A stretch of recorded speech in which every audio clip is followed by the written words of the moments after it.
Let's go on to the next point. Story and plan governors. I'm not supposed to talk about the election or governors, so we're not going to talk about that. We're going to talk about governors for the plan. So there is a general trend here that we're seeing in terms of during the pandemic, things like caps and thresholds came off plans. So companies are saying, we want you to be able to earn earlier. We're going to take the thresholds away.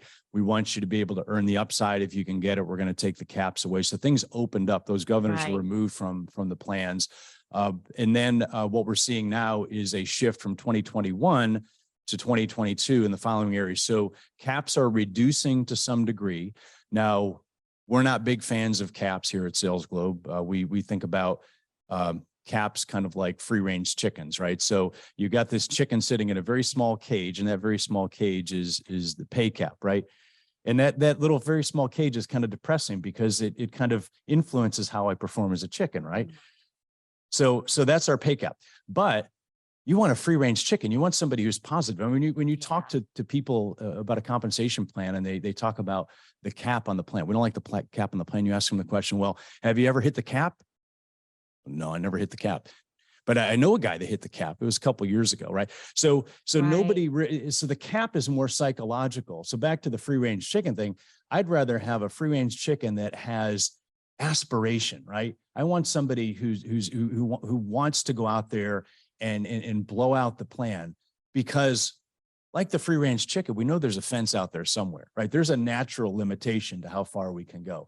So the cap is hugely psychological. So those are starting to pair off a little bit, but other things are coming along. Bluebird and mega deal policies increasing a little bit, you'll see. So that's those unforeseen deals or huge deals where we take them outside of the plan. Remaining even is thresholds for hunters, and you can see that's holding even from year to year, and also your thresholds for farmers holding even year to year. And we could talk separately about why you use thresholds, but those are holding pretty consistent. And then regressive payouts are increasing as well. Swing by there so you can see that. Okay. There you go. So regressive payouts are increasing as well. Regressive payouts are basically when you get to that excellence level, they start the effective commission rate starts to slow down on the plan. So it's slowing down the payout. So that's kind of like a soft cap in a way. Yep. Right. So that's a little bit what's happening on plan governors. All right. So let's get into the plan measures. This is where this came from. So we went across industry, and this is also for your field and hybrid sales roles. And actually the inside sales is in here too. So whether I'm doing account acquisition, account management, or I'm doing both, that we grouped in all the different jobs together. So what we found is top performance measure across all three areas. So whether I'm a hunter, a Doberman, or I'm out there doing account management, penetrating accounts, or I'm doing both, revenue appears to be the number one measure. It's the number one. 52, call it, 62 on acquisition and management. So call it more than half of companies are using that as the top measure in their plan. Secondly is coming in bookings, right? So that's when I book that order. And then gross profit as the third measure, with 39 and, about 35% of companies using that as well. So that's just a little bit of a breakdown. And again, as Mark said, we've got this broken out by industry and by job role as well. But we wanted to aggregate this to show you what it looks like. So a question came in from one of the viewers on, are we seeing compensation on price increase at all? Price increase. And that would be kind of inherent in revenue, but. So it hits in revenue, but also on gross profit. And that was the question that came back to us, which was, if I'm understanding the question right, because you're looking up and I never know what he's thinking when he's looking up. But anyway, one of the questions that have come back to us is, if I can give them control across the price that they offer. So they've got, a starting and then a higher price. Obviously, that higher price brings in greater margin for the company. And the thought was, we could pay them for that spread, right? So the answer is yes, we are seeing some of that. However, your rep has to be in control of that, and it has to be realistic, right? Yeah.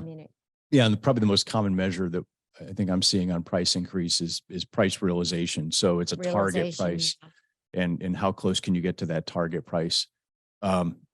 If you don't, like you said, Michelle, if the rep does have control over price, in margin, or even if they don't. One of our clients said recently that our reps are our customers' best negotiators. I mean, they'll come back and tell us why we need to lower the price for the customer, Yep. right?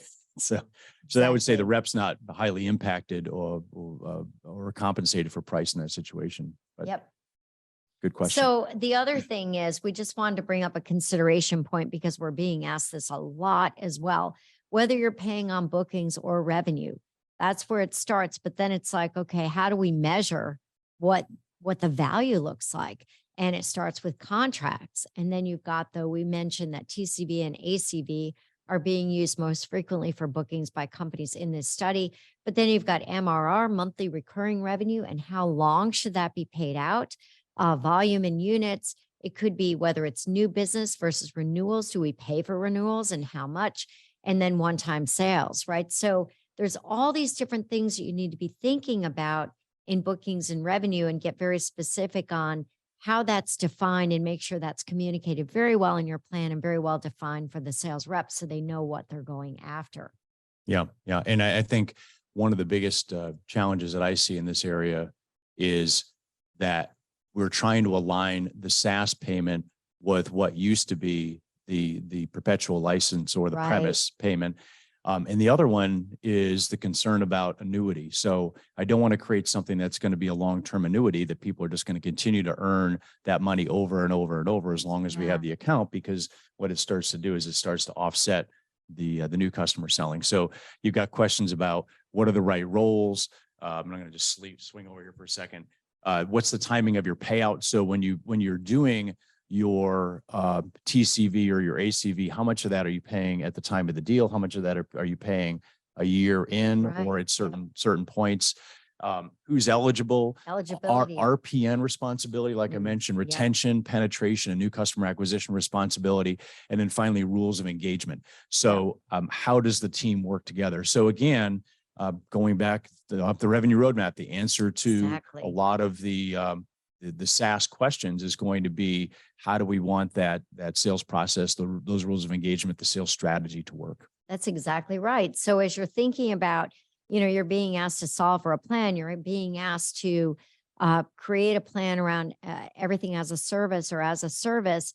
There are these other questions that need to be answered. And this is, again, I think a good tool, Mark, to get the conversation going with sales and finance and those that you need to get their buy-in from. Yeah, let me bring up another question here. Any thoughts on how to attach value to bookings for hunters in a consumption-based SaaS model? Yes. The challenge with a consumption-based SaaS model for a hunter is that we have some kind of soft commitment from the customer that we're going to use your product or use your service to a certain level, but we don't really know what that level is going to be until we get some time further out. If you have a true hunter or a true Doberman, you don't necessarily want them hanging around and babysitting the account for a year to see what that consumption level comes in at. One good solution, and there are a number, but one good solution that I liked was a company we worked with that had two different sales organizations. One was a software-based organization where they sold an actual license. The other was a service-based organization that was SaaS in nature. And what they found was the software-based license organization, people would get paid on billings. They'd work all the way to the end of the year. They'd work through the holidays because they knew bookings. I'm sorry. If I booked something, I would get credit for it, right? The other organization, the consumption-based organization, was paid on revenue or actual billings. Well, the consumption-based organization, they were enjoying the holidays in a different way, right? They were going home because they're like, well, if I sell something in December, it doesn't matter because I'm not going to see any revenue or billings come through from it anyway. So what they did, being good analytical people, is they figured out what is the typical percentage of committed consumption from the customer that will come in, because they had such a history of that. And what level can we actually commit to the salesperson and paying them, so it actually turns it into a pseudo bookings measure. And it totally changed the behavior of the organization. And because it was financially modeled well, they didn't lose money off of it. It was highly predictable. So like you said earlier, that might not be the answer for your company. Whoever asked this question, it was a great solution for that business. So we can, we'd be happy to talk further about that. But there's a lot of answers out there, and they're out there. It's just a matter of, figuring out the right one for your business. So a little bit about M&A, because we said that over half of the companies that were involved in the study were part of M&A over the past 12 months. And so, we've got 1, 2, 3, 4, 5, 6 top challenges, the top 3 role definition alignment across the organizations. And we hear this time and time again. So we had, about 80% of companies saying that that was the top challenge. And I focused in, Mark, on enterprise companies here because for M&A, it's more prevalent on the larger companies, how big those challenges really are. With a smaller company that might have 5 people buying, in, and there might be 2 more joining, the challenge may be a little bit less. So we wanted to get some good, solid representation. Incentive compensation alignment, that's everything from the pay philosophy to what the measures are used that people are paid on, to the timing. That is a big challenge as well.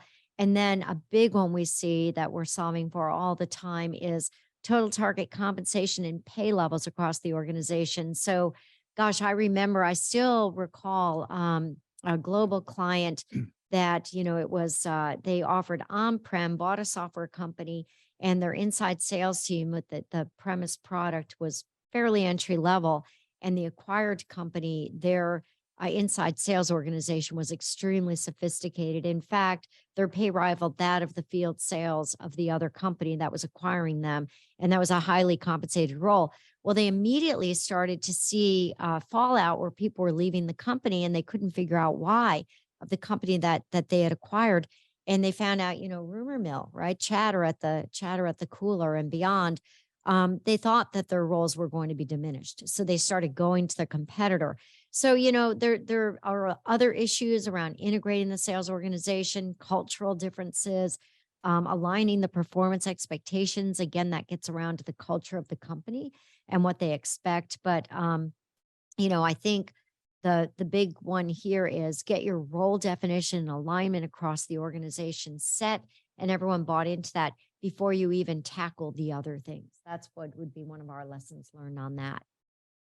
And when we talk about and think about what the expectations are from an acquisition, so there's three big ones usually that we see, and a couple of them fall into the sales organization. So cost synergy, when we think about sales, that's reducing the overall cost by combining the companies. A lot of times they're thinking they can leverage best practices, they can leverage what's best across the companies, maybe their structure and model that they have.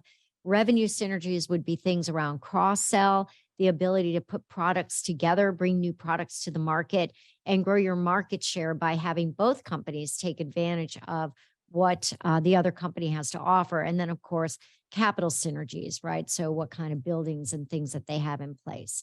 And then, when we think about the outcomes that depend on sales, revenue, big challenges we know that you've got: cross-selling, new product solutions bundles, geographic expansion, and segment and sector expansion.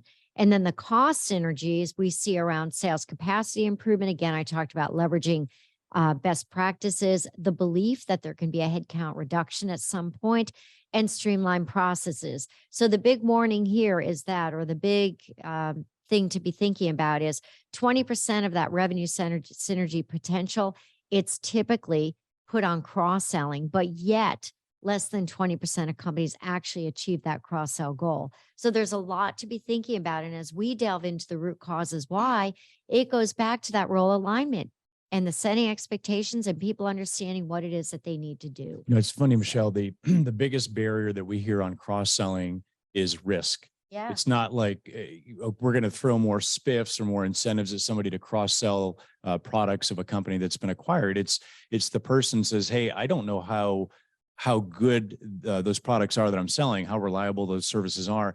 I've got a really strong relationship and I'm in my best accounts. I don't want to put that at risk. And, if I'm going to introduce somebody new as a person into the account to sell with me, well, that's a risk as well. So risk is the single biggest factor in the single biggest thing that companies look for synergies in an acquisition, which is cross-selling. Yep. So, got any questions on that, or you need some help around that? We're here to help.